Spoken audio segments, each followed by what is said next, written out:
The Minnesota State Fair was known for its grandeur. For an entire week, the park turned into a sea of colorful booths, noisy rides, impromptu shows, and families trying to enjoy every second of summer. It was the kind of event where adults turned into kids again, and kids sometimes had to act like adults. That Sunday, Rachel walked with her 7-year-old daughter Emily between a cotton candy stand and a shooting game. She held the girl's hand firmly, although Emily's eyes kept wandering to everything that sparkled and made noise. For a moment, while searching for coins in her bag, Rachel accidentally let go of her daughter's hand. A group of teenagers pushed through. Someone lightly bumped into her, and when she looked again, Emily was gone. It was quick, silent, and yet devastating. Rachel spun in place, calling her daughter's name, but the crowd's voices drowned everything. The immediate feeling was dry, cold, paralyzing panic. Emily, on the other hand, took a few minutes to realize she was truly alone. At first, she thought she had just walked a little ahead. She looked around for her mom, trying to recognize her among the dozens of adults, too tall to see past. But everything looked the same. Ride music, vendor shouts, sunlight hitting her face. She tried to retrace her steps, but the current of people pushed her in another direction. When she tried to ask for help, an old man just shook his head, and a uniformed woman walked past quickly without even looking. The girl crouched near a popcorn stand, trying to hide from the noise and confusion. That's where she fell and scraped her knee after being pushed by a group of older kids. The pain wasn't as strong as the shame of hearing laughter aimed at her. Sitting on the hot ground, sweaty, dirty, and ignored, she remembered what her mother always told her. If you ever get lost and can't find a police officer, look for a man in a leather vest. If it says Hell's Angels, even better. They protect. Emily didn't know exactly what Hell's Angels meant, but she remembered the photos on her mom's phone, men in dark jackets, big shiny motorcycles, and a symbol of wings and a skull on their backs. Her mom had said that, despite their intimidating appearance, they were men of their word, protectors who had helped many people. With her knee bleeding and throat dry, Emily took a deep breath and started walking, looking around for such a vest. She passed shouting vendors, spinning rides, an overly painted clown, and booths that all looked the same. Only near the parking lot did she spot the motorcycles, lined up like a row of sleeping beasts. Beside them stood a group of men talking, some laughing, others smoking quietly. The symbol was exactly as she remembered. Her legs trembled, but she kept going. As she got closer, she stopped at a safe distance and just looked, until one of the men noticed her and frowned. The man who saw her was named Hank. He was large, with a thick beard and arms covered in tattoos that looked like they told an entire story. But his eyes didn't match the rest. They were alert and calm. When he saw the girl with scraped legs and a flushed face, he crouched down and took off his sunglasses. "You lost, sweetheart?" he asked, without trying to touch her. Emily hesitated a few seconds, then nodded. She didn't say her mom's name or explain much, just murmured that she was looking for help and remembered her mom saying to trust men in vests. Hank didn't ask anything else. He signaled to 2 other bikers, asked for water, and they instinctively formed a barrier around her. The group fell silent. No one laughed, no one judged. For the first time since she got lost, Emily felt safe. Meanwhile, on the other side of the fair, Rachel had walked the same paths at least 3 times. Her face, once only distressed, now showed clear desperation. Her eyes scanned everything, looking for any trace of Emily. A braid, a light blue shirt, anything to prove her daughter was still there. She asked a security guard for help, who promised to report it by radio, but seemed more bothered than concerned. She stopped at booths, begging for information. Most people barely listened. Time felt more cruel than ever. Every minute felt like a risk. In the middle of this search, she paused near a soda booth to catch her breath. That's when she overheard 2 men talking about a little girl with a scraped knee being taken care of by some bikers. Rachel didn't think twice. She ran in. The direction they indicated, hands trembling, heart pounding. When she reached the group of bikers, the sound of engines and chatter mixed with her fear. Rachel recognized the symbol on the men's backs before she even saw her daughter, the same symbol that had appeared years ago during a difficult moment in her life. She approached with hesitant steps until she saw Emily sitting on a makeshift bench, holding a water bottle and a bandage on her knee. The girl smiled when she saw her. Rachel's knees nearly buckled, but she held firm. Emily ran to her, and their hug was long, tight, and full of a silence that said everything words couldn't. Hank watched from a distance without interrupting. Rachel looked at him, and for a moment they stared at each other like people recognizing someone from a dream or a long-lost memory. It was him, the same man who years ago had stopped his bike when she was pregnant and stranded on the side of the road. Back then, Rachel had been a few months, pregnant and running from a hard situation. With no family nearby and afraid of the baby's father, she had decided to leave everything behind and try to start fresh in another town. It was winter, and her old car had broken down on the highway, over 30 miles from any city. Alone, scared, cold and hungry, she had waited for hours until the sound of a motorcycle echoed. It was Hank, with the same black vest, the same serious look. He stopped, listened to her cry through broken sentences, and took her to a nearby diner where other bikers helped her with food, a phone, and even bus money. Rachel had never forgotten that. That's why, seeing him now beside her daughter, the emotion came like a silent wave. Hank didn't seem to recognize her. Or maybe he did and chose not to mention it. He simply nodded respectfully. Emily, unaware of that past, just held her mother's hand tightly as if she would never let go again. Rachel thanked them, first Hank, then the others, with a choked voice and a shy smile. Some bikers nodded back, others just went on with what they were doing, as if they hadn't expected any thanks, only knowing they'd done the right thing. One of them handed Rachel a small bracelet, saying the girl had picked it out while waiting. "She said it's for you to remember today," he explained. Rachel held the gift, like it was more precious than a jewel. The group quietly dispersed, not wanting to overshadow the reunion. Emily turned one last time to wave, and Hank responded with a small, barely visible, but sincere smile.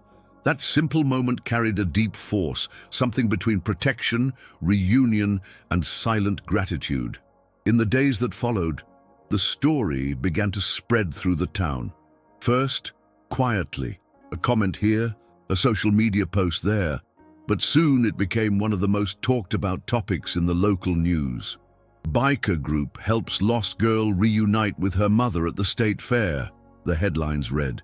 With photos taken by onlookers, Emily's face appeared next to Hank and other Hell's Angels members, caught in spontaneous poses, unaware they were being watched. The community, which had long viewed bikers as distant or dangerous figures, started seeing them differently. Cold stares turned into waves, praise, and even requests for help at charity events. Emily's story especially touched parents who imagined themselves in Rachel's shoes and wondered what they would have done in her place. For the first time, many began seeing the Hell's Angels not with fear, but with respect. Rachel, for her part, couldn't return home the same. That reunion with Hank awakened feelings that had long been dormant. She remembered exactly what it felt like to be on the edge of life, and how that small gesture of help years ago had allowed her to safely bring Emily into the world. Seeing that same man now save her daughter felt like a full circle.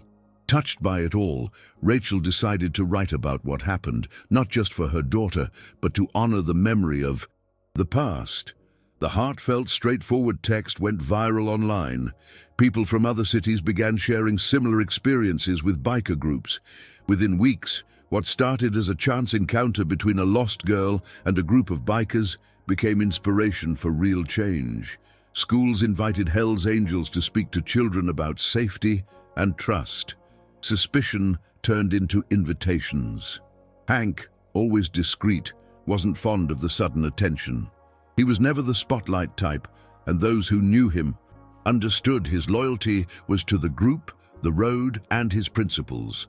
But even he saw that something had shifted. For years, he and his friends had lived with skeptical stares, often judged as threats before they even spoke. Now it was different. Children approached them at events, families thanked them. This transformation didn't come from a rebranding campaign. It came from a child's trust, and the fact that they protected her like one of their own. The respect that grew from that wasn't about image or status, it was about action, and that was something Hank deeply valued.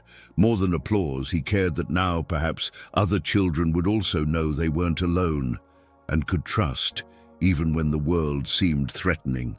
Over the months, the Hells Angels got more involved in the community. They joined blood drives, helped repaint schools in underserved areas, and started organizing charity events for children in vulnerable situations. Rachel and Emily quietly participated in some of those initiatives. The girl, once afraid to be apart from her mother even at the grocery store, became more confident, more open, and Rachel, moved by it all, volunteered for a program supporting single mothers. She knew from experience how one act of empathy could change the course of a life. That memory of the roadside, frozen in her mind for years, now felt like part of something larger. To her, what happened that day at the fair wasn't coincidence. It was a necessary reunion between past and present, between a silent debt and a symbolic rescue.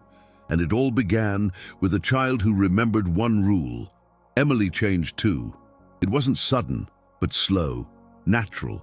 After the scare, she began asking more about the Hells Angels. She wanted to know why her mom trusted them, what the skull and wings symbol meant, and why people so different from those at school or church had treated her with such kindness.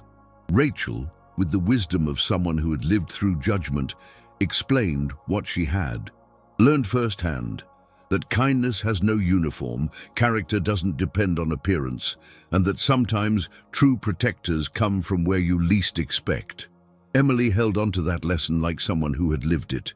When invited to speak at school about safety, she stood before classmates and teachers and repeated the rules she'd learned from her mom, and now made her own.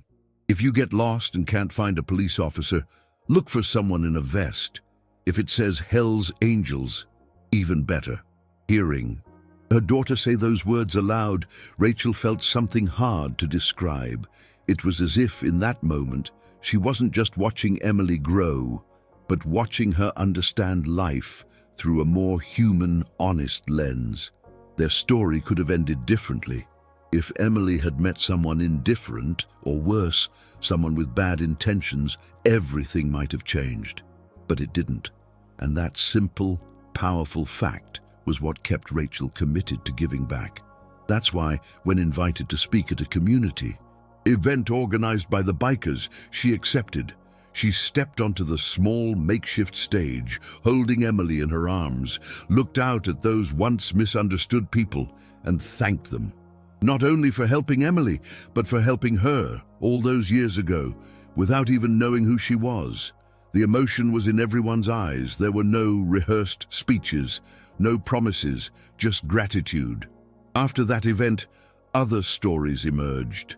Mothers who'd received help in silence, young people escorted home on dangerous nights, people who, for the first time, felt safe around those they once feared. The image of the Hells Angels began to be redrawn, not as idealized angels, but as real men, with pasts, with scars, with choices. The difference was, in crucial moments, they chose to act. Rachel and Emily became symbols of that turning point, not out of fame, but because they embodied a simple truth. A mother and daughter saved twice by the same group of strangers, once on the road, once in the middle of the fair. It was as if fate gave Rachel a chance to see that good does return, sometimes in the most unexpected way, and that trusting, even when afraid, can change everything. Hank remained the same. Quiet, loyal, not one for speeches. But something in his eyes had changed. When passing people who used to avoid him, he now received smiles, nods, even hugs. He didn't get used to it right away, but he learned to accept it with humility. He still reminded others in and outside the group that they weren't there to please, but to show up when needed. The story with Emily reinforced something they all knew. Every action matters. Protecting someone, even for a few minutes, could prevent tragedy. The respect they now received didn't come from reputation, but from being truly present at the right moment. For Hank, that was enough. Maybe no one saw themselves as heroes, and they weren't. But they'd learned, once again, that a simple gesture can mark a life, and that children who trust before they judge often teach adults to do the same. Emily started attending community events held by the Hells Angels, always with her mom. Despite her natural shyness, she liked sitting near Hank and listening to the stories he told when he thought no one was listening. He didn't speak much, but when he did, it was honest and to the point, like someone who had lived too much to waste words. Once, he showed her an old keychain with a faded symbol. He said a kid had given it to him long ago. Some things we keep, he said, not because they're beautiful, but because they remind us of who we were in that moment. Emily didn't reply. She just smiled, like someone who understood more than she let on. Since that day, she began carrying a small blue ribbon in her pocket, the same one she wore in her hair when she got lost. She didn't need anything more to remember that day. It was her way of keeping that memory alive. Rachel watched it all with a mix of pride and wonder. Watching her daughter build bonds with people she once feared felt like witnessing the quiet breaking of a cycle. Raised in a family full of mistrust, Rachel was taught to avoid the different, to protect herself before risking anything. But life, through 2 chance encounters, had shown her the opposite. Help had come exactly from those the world told her to fear. That's why she made sure to remind Emily and herself that someone's value isn't in what they wear, what they ride, or what others say. It's in what they do. When no one is watching, that lesson, once learned through pain, now became rooted through presence. And in that new community, Rachel found a way to reconcile with the past, teaching her daughter a lighter, fairer, more human path. Over time, Emily's story became more than a touching memory. It became a reference in the community. Whenever safety, empathy, or trust were discussed, someone would mention the girl who trusted black-vested men and was welcomed like a daughter. In schools, her story became an example of how to teach children to seek help safely. In neighborhood meetings, it became a reason to include bikers in social projects. Even the State Fair Committee reserved space each year for support services, many run by Hells Angels themselves. It wasn't about PR, it was about recognizing that some people are willing to act when it truly matters. Emily, now older, could talk about the day she got lost with more ease, and she always said, without hesitation, it was one of the most important days of my life. What stood out most was that none of this change came by force. No ad campaigns, no requests for recognition.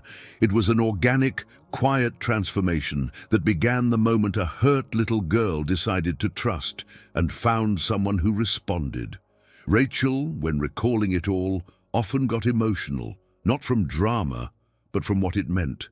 A second chance. For her, for Emily, for the bikers, and for a whole town that learned to see with new eyes. Life had crossed very different people's paths at an unlikely moment, and something unexpected was born. A new way of living together, more open, more real. Not everyone understood it right away, but those who lived it couldn't ignore it. Sometimes heroes don't come in capes or speeches. They come in small gestures, connected memories, and the brave choice of someone who still believes in good, even when the world seems confusing. Hank, as always, avoided long speeches.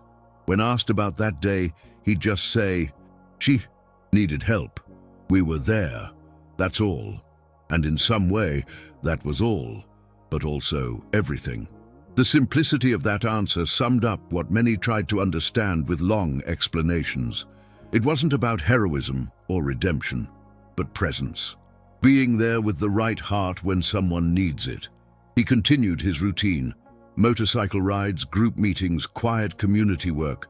But something had changed. He listened more closely. He spoke more carefully to children, because he knew, and now many others did too, that every encounter, no matter how small, can leave a deep mark. And sometimes that mark changes everything. The story of Emily and Rachel didn't become a movie or a book. It wasn't on TV or viral online, but it lived in the heart of a whole town, in the memory of future fairs, in the smiles as the Hells Angels rode by, in the small acts of trust sparked by one moment of courage. For Rachel, life moved forward with more peace, less fear. For Emily, the blue ribbon in her pocket remained a reminder that trusting can be worth it. And for the men in leather, long seen with suspicion, that day wasn't an exception. It was proof that the world does change, one act at a time. And in the end, maybe the most important truth is this: how we treat a stranger can echo far beyond that moment. It can become a story, it can become hope, and sometimes it can even save a life.